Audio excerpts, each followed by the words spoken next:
주님의 평강이 여러분들과 함께 하기를 바랍니다.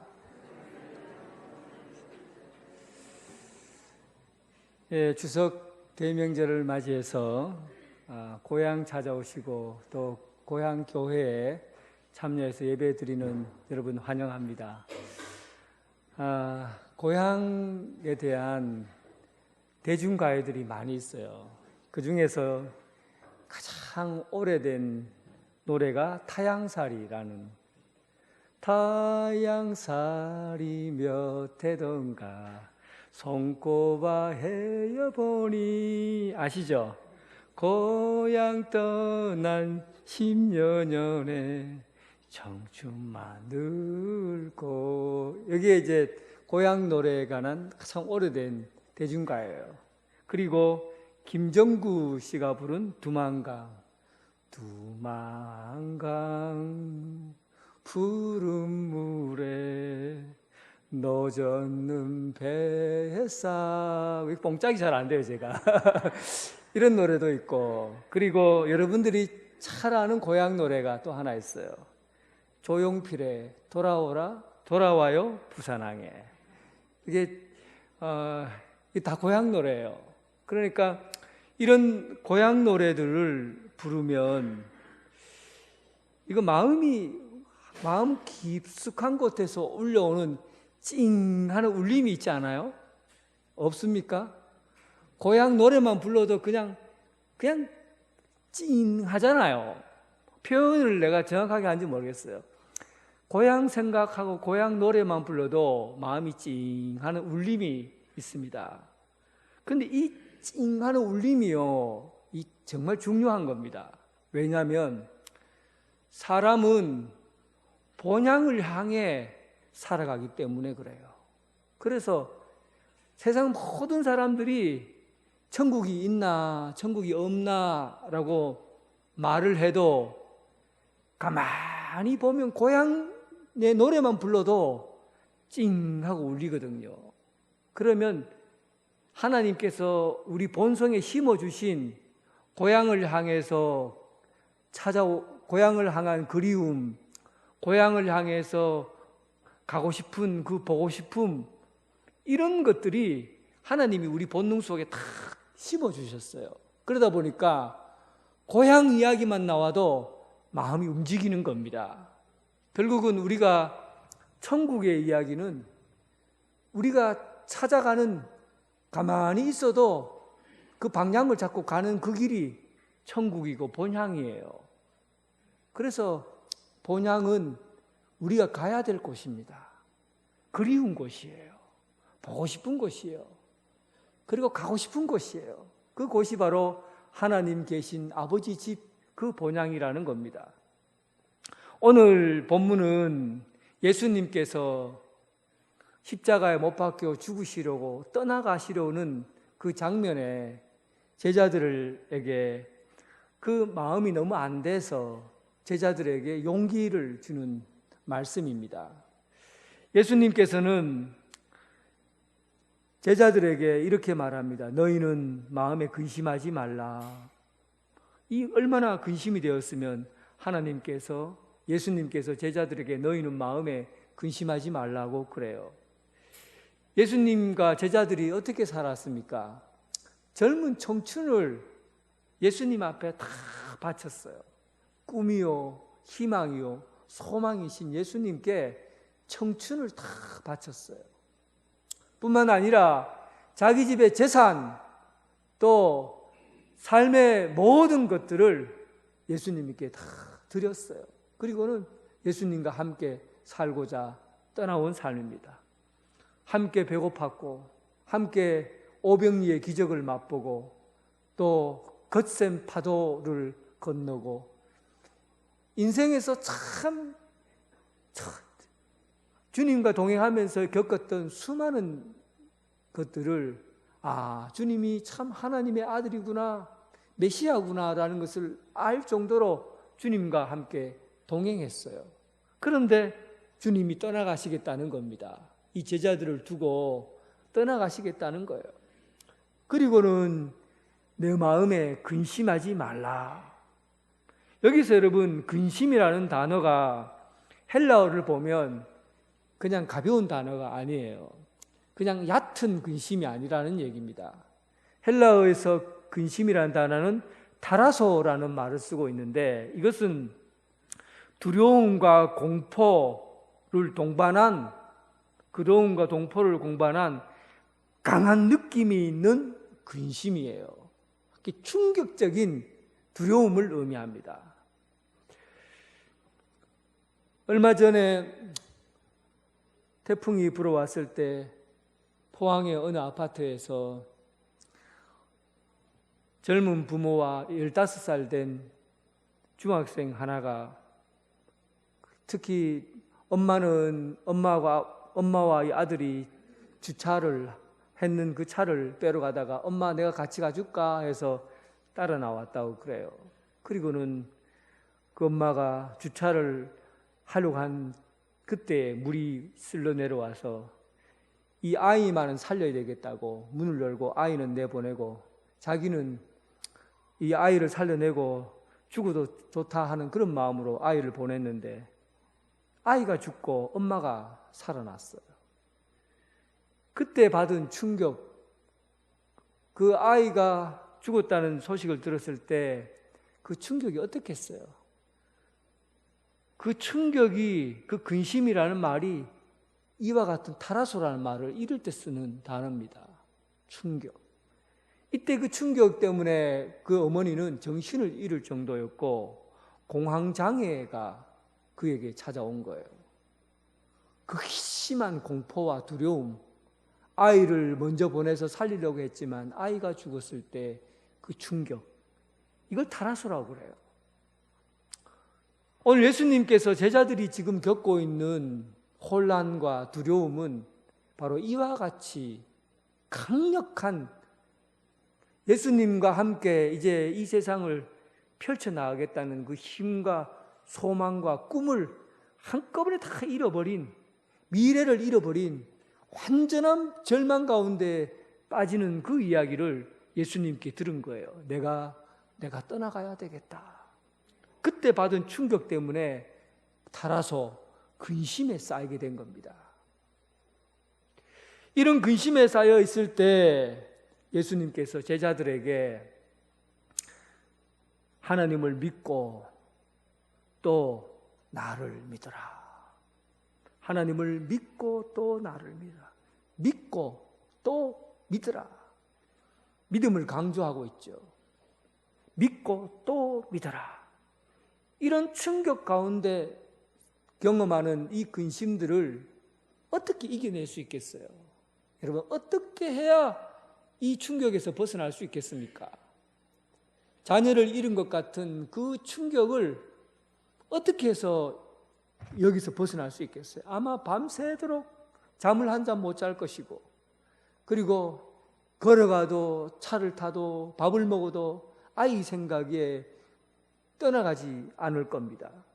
그런데 어떻게 이 근심에서 벗어날 수 있겠어요? 예수님께서 믿고 또 믿어라. 그런데 여기서 믿고 또 믿으라라는 것은 근심하지 말라, 그리고 하나님을 믿으니 또 나를 믿으라 라고 하는 이 믿으라는 이 말은 영어로 살펴보면 stop이라는 말을 씁니다. 멈춰라. 근심을 멈춰라. 그러니까 명령어를 사용하고 있다는 거죠. 단호하게 이 근심에서부터 벗어나려면, 이 두려움에서 벗어나려면 단호하게 믿음으로 이겨내야 된다는 뜻입니다. 예수님을 계속해서 철저하게 믿으라는 뜻을 갖고 있어요. 제자들이 하나님은 믿었어요. 하나님은 전능하신 분이요, 능력이 있는 분이요, 우리를 자유케 해주시는 분이라는 사실을 그는 알아요. 그런데 하나님을 믿고 또 믿으라고 그래요. 여기서 또 믿으라는 것은 나를 믿으라는 거잖아요. 예수님을 믿으라는 겁니다. 하나님은 전능하신 하나님이요, 우리를 자유케 해주시는 하나님이라는 것을 알겠는데, 예수님은 지금 어떤 예수님이십니까? 십자가에 못 박혀 죽으시는 예수님을 말하는 겁니다. 고난당하시고 핍박당하시고 나약해서 십자가에 못 박혀 죽으시는 예수님을 믿으라는 겁니다. 결국 너희들이 이 극한 상황에서 살려면, 근심에서 벗어나려면 믿고 또 믿어야 되는데, 하나님을 믿는 것처럼 십자가에 못 박혀 죽으신 예수님도 믿으라는 얘기입니다. 이 믿음 앞에 설 때 비로소 내가 지금 겪고 있는 아픔과 근심과 두려움에서 벗어날 수가 있다는 겁니다. 여러분, 돌멩이를 가지고 물속에, 바닷속에 던져보세요. 큰 돌멩이든 바위 같은 돌멩이든지 작은 돌멩이든지 간에 물에 던지면 가라앉습니까? 아니면 떠 있습니까? 돌멩이는 다 가라앉게 되어 있어요. 크든 작든 다 가라앉아요. 그런데 이 돌멩이가 바다 밑으로 안 가라앉으려면 배 위에다가 돌멩이를 올려놓으면 돼요. 배 위에다가 얹어놓으면 큰 배 위에다 얹어놓으면 이 돌멩이가 가라앉지 않습니다. 믿음이라는 것은, 믿고 또 믿으라는 얘기는 주님 앞에 내 근심과 염려와 걱정을 주님 앞에 맡기라는 얘기입니다. 맡기라는 거예요. 내가 갖고 있지 말라는 겁니다. 자꾸 생각하고, 자꾸 머릿속에 남겨두고, 마음속에 심어두고, 마음속에 새기고, 아픔과 근심을 자꾸 내 마음속에 남겨두면 언젠가 가라앉게 되어 있어요. 가라앉아서 자기 자신을 괴롭히게 되어 있어요. 가라앉아서 몸에 박혀버리게 됩니다. 그러면 여러분들의 인생이 두려움 속에서 살아갈 수밖에 없는 겁니다. 어떻게 하라는 얘기입니까? 돌멩이를 예수님의 배 위에 얹어 놓으라는 겁니다. 맡기라는 거예요. 염려되고 걱정되고 두려운 일들이 있으면 그것을 주님 앞에 온전히 맡겨 놓으세요.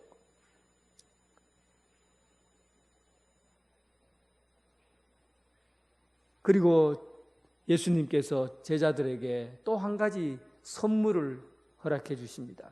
근심하지 말라. 근심하지 않는 것은 하나님을 믿고 또 믿는 것이다.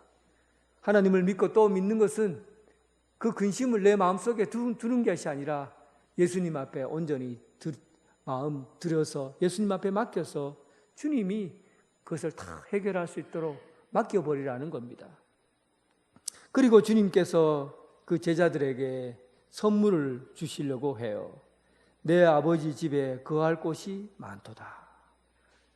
그리고 내가 너희를 위하여 거처를 예비하러 가노라.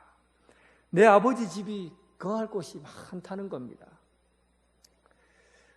어린아이들이 놀이터에서 흙을 가지고 자기 집을 짓고 그리고 살림을 차리고 그리고 아이들이 놀이를 하고 있어요. 우리 집, 너희 집 이렇게 해서 막 성처럼 모래를 막 쌓아서 누가 더 크게 잘 짓나 하고는 모래로 집을 짓고 궁전처럼 아름답게 지었어요. 그리고는 서로 좋은 집을 차지하려고 막 모래를 빼앗아 오고 싸우고 그래요. 그렇게 해서 커다란 집들을 다 짓고 있는데 날이 뉘엿뉘엿 해가 졌어요. 그래서 엄마가 불러요. 야, 말똥아, 이제 그만 놀고 집에 와라. 예, 엄마. 야, 돌서가, 그만 놀고 집에 와라. 예, 엄마. 철재야, 그만 놀고 집에 와라. 예, 엄마. 그런데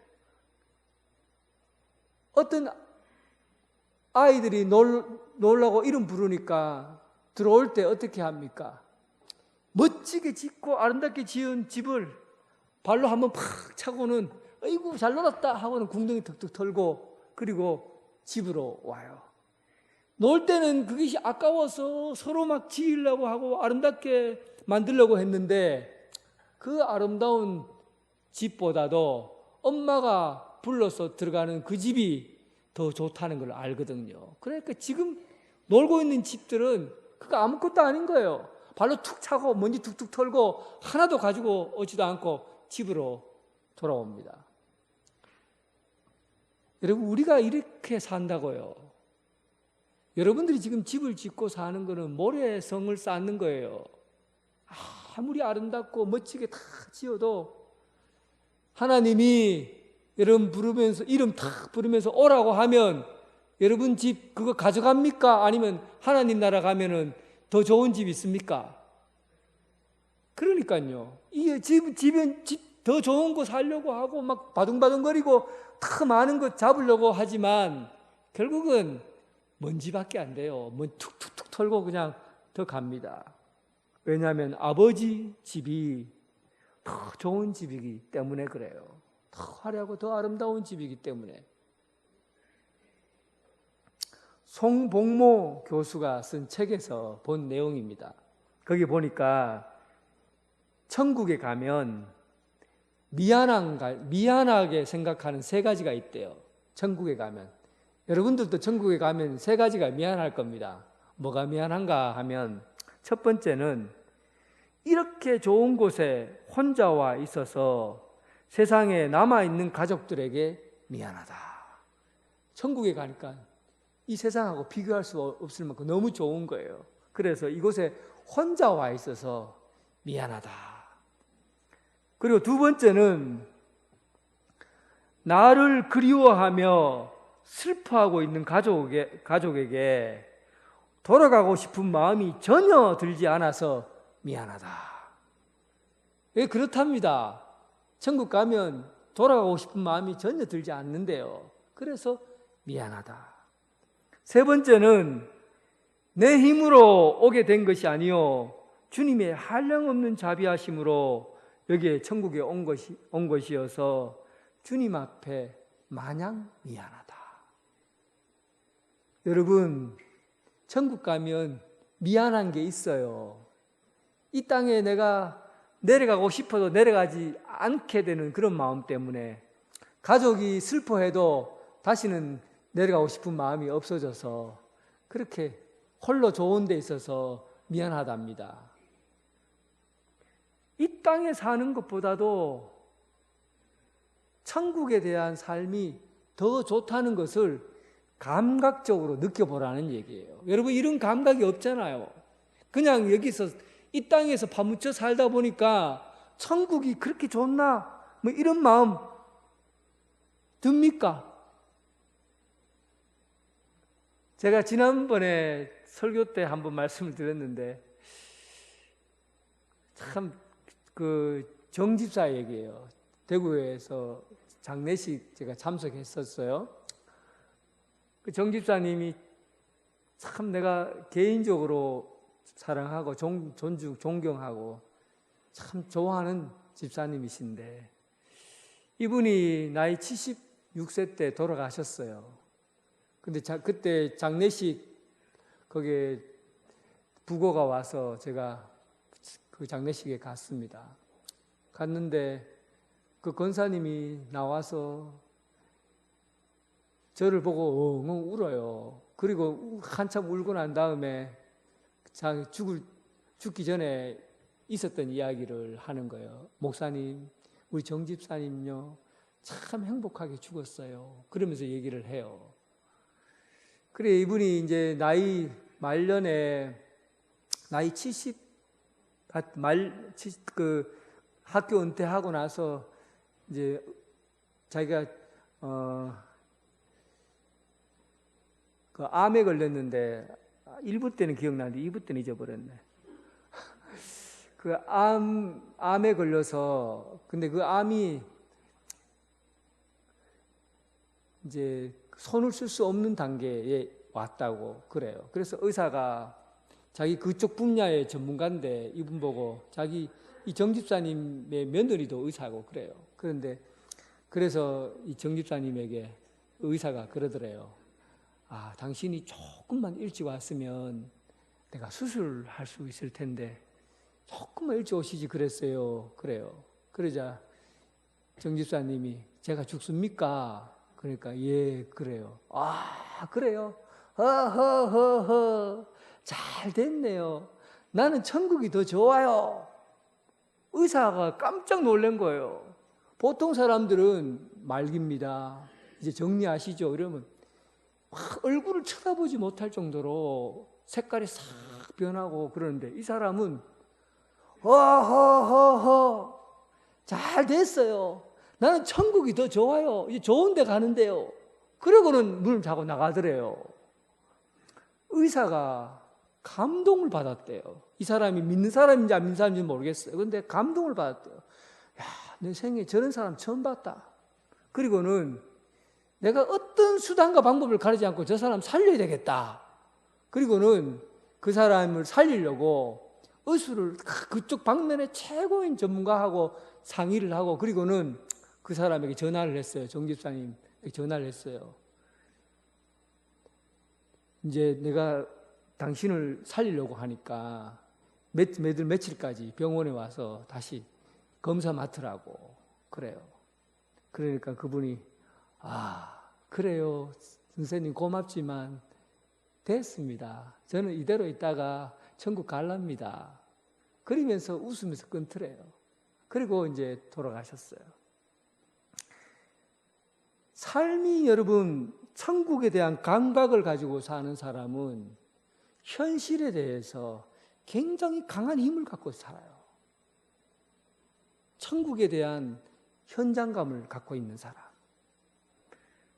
여러분 천국에 관해서 희미하게 생각하고 있고 천국이 있나 없나 아직도 그러고 있으니까 삶이 두려운 거예요. 삶이 걱정이 되는 거예요. 조금 막 충격적인 사건만 탁 있어도 안절부절하지 못하고 막 이리 뛰고 저리 뛰고 그러는 거죠.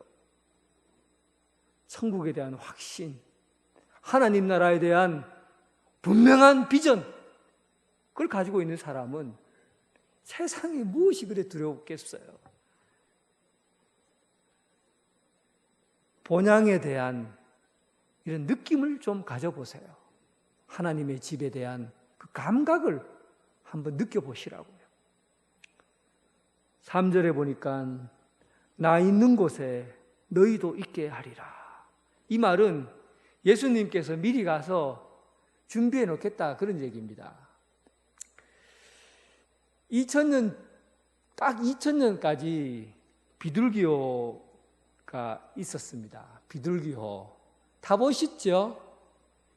그때 당시에 비둘기호가 있고 우동 열차가 있고 그 다음에 뭐죠?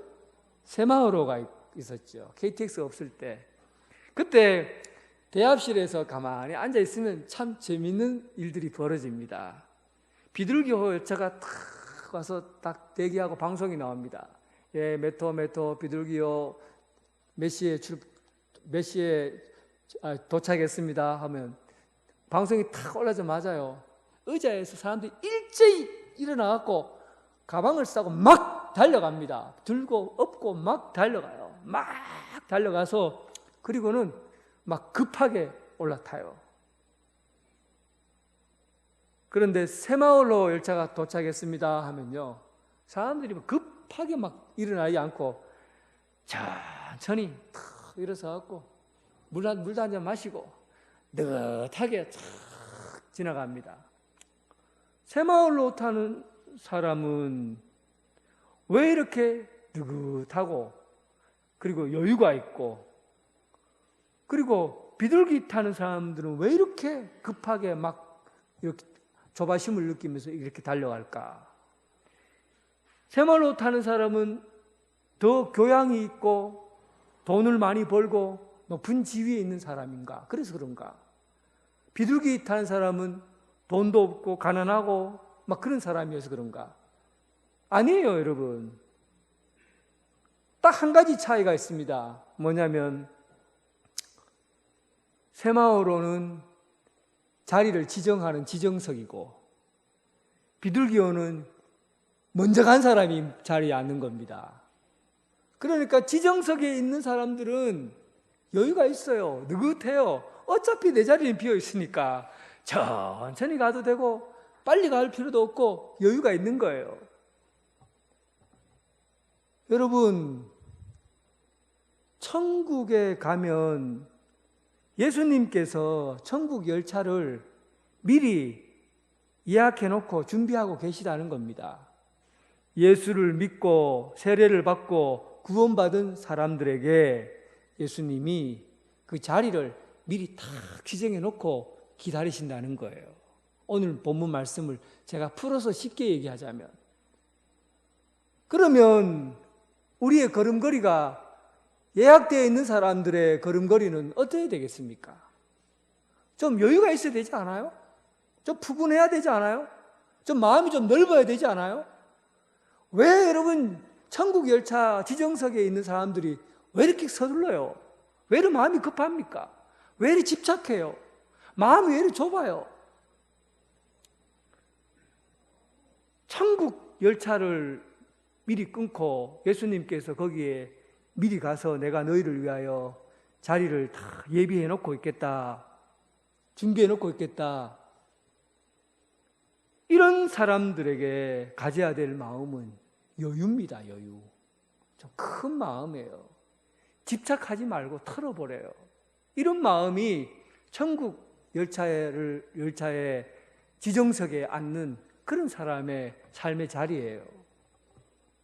여러분들, 주님께서 여러분들 이름을 다 기억하고 계시고 자리를 다 마련해 놓으신 줄 믿습니까? 그럼 좀 웃고 사세요. 좀 넓게 사세요. 좀 크게 사세요. 너무 작은 것 때문에 아웅다웅 하지 말라고요. 예수님께서는 너희 마음에 근심도 하지 말라잖아요. 이미 내가 예비되어 있는 하나님 나라가 있고 준비된 좌석이 다 있는데 뭐 때문에 그렇게 조급하게 종종걸음으로 살아가냐는 겁니다. 좀 크게 여유 있게 큰 걸음으로 살아간 여러분 되시길 주님의 이름으로 축원합니다.